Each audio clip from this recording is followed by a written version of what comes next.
On November 11, 1918, the world erupted in joyous celebration. In the streets of Paris, London, and New York, millions cheered, wept, and embraced as the news spread. The Great War, the most catastrophic conflict in human history, was finally over. The guns on the Western Front had fallen silent. But for 5,000 American soldiers, there would be no celebration. There would be no peace. As their countrymen prepared for parades and homecomings, these men were digging in for a brutal Arctic winter, 2,000 miles away from the battlefields of France, in a frozen wasteland they couldn't find on a map. They were fighting a new, undeclared war against an enemy they had never been sent to fight, for reasons no one had ever explained to them. They were the 339th Infantry Regiment, America's Polar Bear Division, and they had been abandoned. This is the incredible, forgotten story of the American army that was sent to Russia and left to fight the Bolsheviks long after World War I was over. It is a tale of profound isolation, of fighting a war without a cause, and of the psychological torment of being a forgotten army, left to die in the snows of the Arctic Circle by their own country. The story begins in the summer of 1918. The men of the 339th Infantry were mostly draftees from Michigan and Wisconsin, many of them fresh from the factories of Detroit and the farms of the upper Midwest. They had trained for the war they expected to fight, the trench warfare of the Western Front. They were issued standard issue gear and were preparing to ship out to France to join the main American Expeditionary Force. But at the last minute, their orders were changed. Instead of France, they were being sent to a place most of them had never heard of, Archangel, a remote port city on the White Sea in the far north of Russia. Their mission, as it was explained to them, was vague and confusing. Officially, they were part of a multinational Allied intervention force. Their stated purpose was to guard Allied military supplies that had been stockpiled in Russian ports, to prevent them from falling into German hands. But this was a flimsy pretext. By the time they arrived in September 1918, Germany was already collapsing. The real, unspoken mission was political. The Bolshevik Revolution had plunged Russia into a brutal civil war. The Allies, terrified of Vladimir Lenin's new communist regime, decided to intervene on the side of the anti-Bolshevik White Russians. The men of the 339th were not being sent to fight Germans. They were being sent to strangle the baby of communism in its cradle. From the moment they landed, the mission was a disaster. Archangel was a bleak, desolate city of wooden houses and muddy streets, already shivering in the grip of an early autumn. The local population was either hostile or deeply suspicious of these foreign invaders. The White Russian army they were supposed to support was disorganized, corrupt, and often unwilling to fight. The American soldiers, still clad in their standard-issue uniforms designed for the temperate climate of France, were completely unprepared for what was coming. They were issued Russian Mosin-Nagant rifles because their own American Springfield rifles used a different caliber of ammunition, a confusing and demoralizing switch. The soldiers quickly nicknamed their new rifles 3 Lines of Rust. Their commander, Colonel George Stewart, was ordered to push his troops inland, establishing outposts along the Dwina River and the Vologda railway line to secure the region from the Bolshevik Red Army.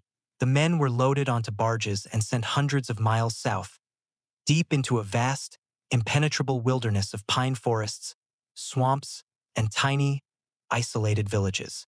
They were spread out in small, scattered detachments, often numbering no more than 50 men, holding lonely blockhouses and trenches in the middle of nowhere.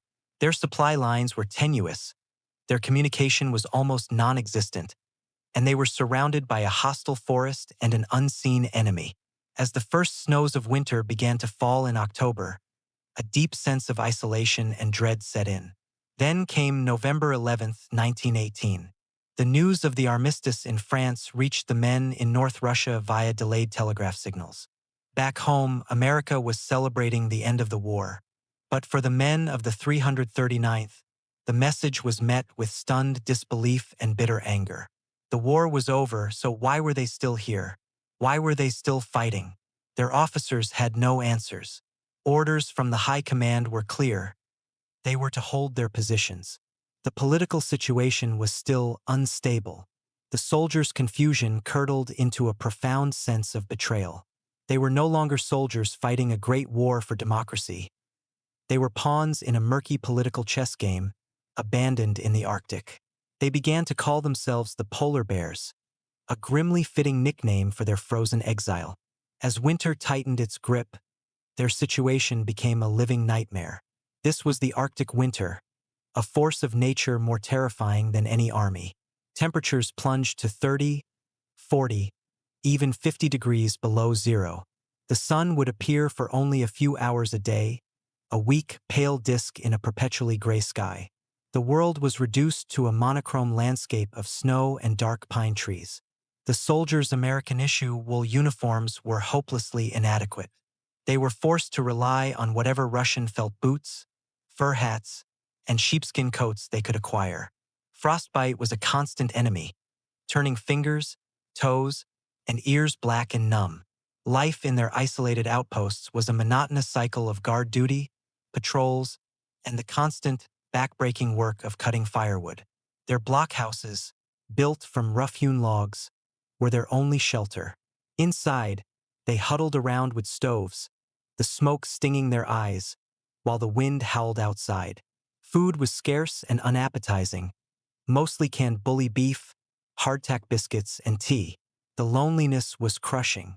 They were small islands of men in an ocean of snow, with no news from home and no idea when or if they would ever leave. And then there was the enemy. The Bolshevik Red Army was not a disorganized rabble. They were tough, resilient fighters who were masters of winter warfare.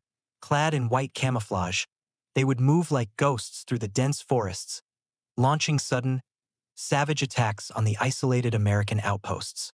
The fighting was brutal and personal.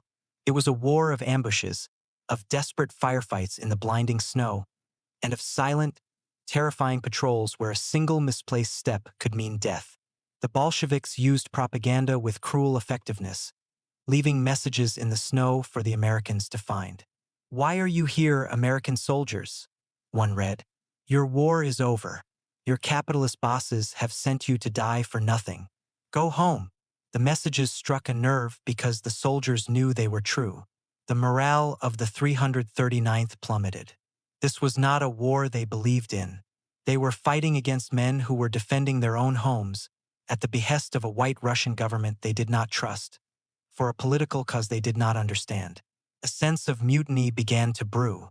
In one company, soldiers wrote a formal petition to their officer, demanding to know why they were still being ordered to fight and die after the peace had been signed.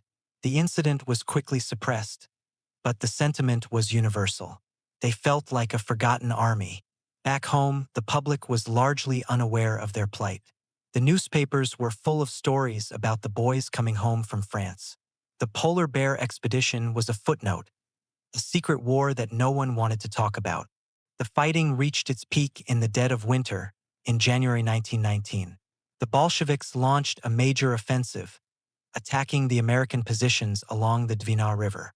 At the village of Ustipadenga, a small company of Americans found themselves surrounded and outnumbered 10-1. For 3 days, they held out in their frozen blockhouses against relentless attacks.